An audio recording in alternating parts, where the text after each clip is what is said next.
Alright, something a bit out of the ordinary today. We're going to be looking at some pre-release footage of Danger Pack. Now this was recorded on the private test server. Often the tests for Super Auto Pets are done on a public server, but at least the first phase of Danger Pack has been tested privately. And I was lucky enough to participate in it. So I'm not going to go too much into depth on the actual pets and what they all do. I'll maybe mention one or two as we go. I especially like the fan muscle here, the tier 1 at the back, which is kind of like the baby's first Nurikabe, where it blocks 1 damage twice, which I think is very appropriate for a tier 1. So yeah, I'm recording this on Tuesday the 13th in the afternoon, and at this stage the official Discord has revealed all of the pets and abilities for tiers 1, 2 and 3, but by the time this video comes out, every single ability should have been revealed. So for anyone who's actually studied this stuff in the Discord already, I shouldn't be spoiling anything. But yeah, anyone else, if you don't want to know what's in Danger Pack until release day, maybe you should stop watching now.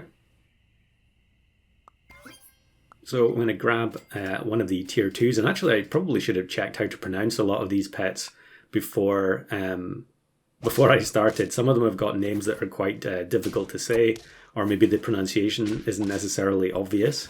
This falcon at the back, I'd never heard of this particular bird, but it has a very interesting ability, as you can see here, where it gains stats kind of like Hippo, but it only works if it's outnumbered, which means there have to be more pets on the opposing side. And I thought that was a really interesting idea, and it's definitely one of the most fun units in the pack to play, in my opinion, because it can result in battles that look like they're going to be a loss, and then the falcon at the back turns it around by gaining some stats. Of course, it can all go horribly wrong if your falcon happens to get moved, but you can see here it working again, although it does still end up in a tie. Now another pet we have here that is quite fun to use is Bonobo. So Bonobo is kind of like the, I guess it would be like the crow for this pack. It's the tier 4 experience pet, in the sense that it transforms into the frontmost friend at the start of turn. So we had a Bonobo in the previous turn, and then it turned into the dolphin guy at the front. This is another one, I'm not really sure how you pronounce it. Takushi, maybe it is. There's an X in there, so you can never be sure how to pronounce these things. Now we get a couple more really fun units on level up here. This geometric tortoise at the back has an ability which has been on my wish list for a long time, and it's kind of like Blowfish. But what happens is, when it takes damage, it snipes back based on how much damage it actually took. So here it gets hit by the African wild dog, and it deals a percentage of the damage back. Now at level 3, it's going to do 100% damage back. So in theory, you could do 100 damage or 200 damage if you're hit by a behemoth with salt or something like that. Yeah, lots of fun stuff that can be done with a lot of these pets, but of course we're going to explore those different builds in the months to come. Now, over the next couple of days before the pack comes out, I will have some more different runs using different units. And although I didn't particularly want to go into depth and discuss the abilities of all of these units, we're seeing a lot of new things in the shop here. As we actually buy one of the new foods, which is called Chickpea, and it allows you to transform a unit. It's kind of like Water of Youth plus salad in one.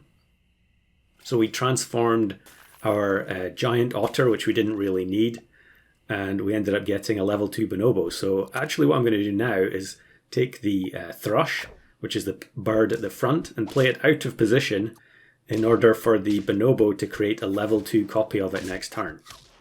So there are some quite interesting decisions in terms of positioning pets in this pack.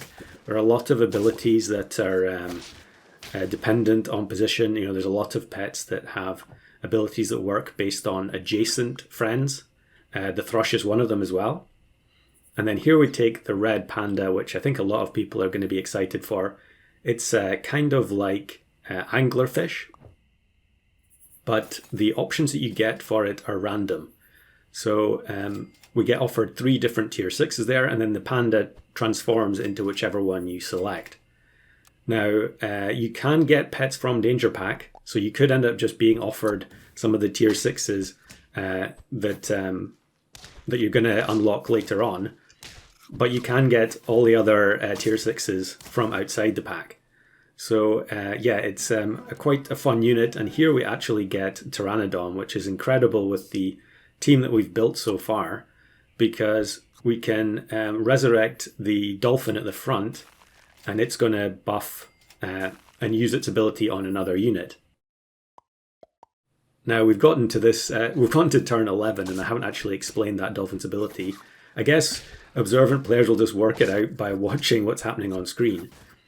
But what it does is it is kind of like a reverse emu. So it only works once, but it moves the backmost friend to the front and gives it a stat boost.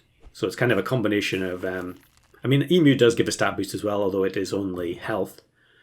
So you'll see it work here. Yeah, we move the tortoise to the front and we give +6/6, and then the Pteranodon brings it back so that it's able to buff the falcon a bit later on in the battle. Now, one of the problems with Red Panda in this particular scenario is the fact that now that we have a Pteranodon and Pteranodon does not exist in our pack, the only way we can level it up is by finding chocolate. Now, in this scenario, it doesn't really matter too much because we don't really care about having a higher level Pteranodon. We just want to bring back the dolphin once. However, you know, in most other situations, you know, for instance, say you got Snake or something like that, you would clearly want to level it up. And yeah, the only way to achieve that, if you use a level 1 Red Panda, is to find chocolate. Or I guess you can also use Bonobo, but you would have to play the unit at the front, and in many cases that's not going to help. Now, unfortunately here you can see one of the risks of playing units at the back, because we end up losing all our important pets because of the Croc Snipe. But actually, we win regardless because of the strength of White Ochre. I assume that's how you pronounce it. I haven't checked that either. But this is a new perk on tier 6, and it blocks 10 damage twice, but it can also block an ailment twice, which is a massive upgrade on some of the perks in the game already in terms of ailment defense, which I really think is something that's been lacking for quite a while.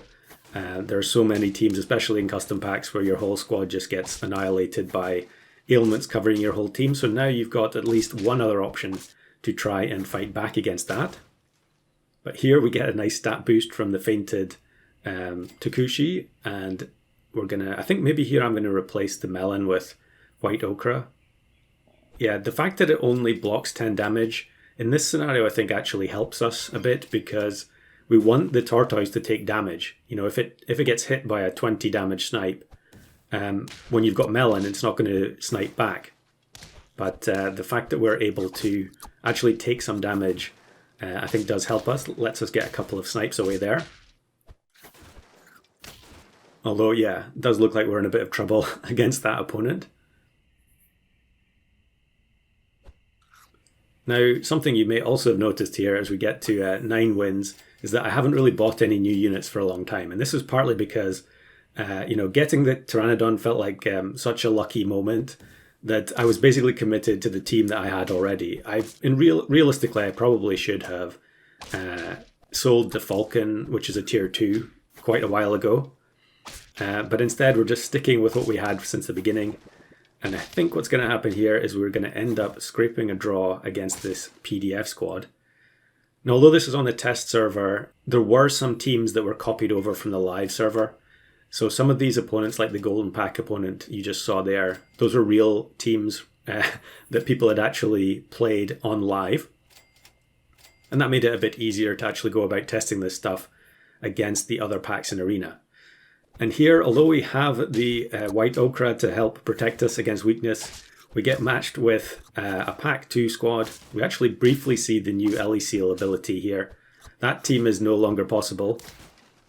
But yeah, we do end up losing, not surprising on turn 18, but still a really fun build, showcasing some of my favourites from the new upcoming pack.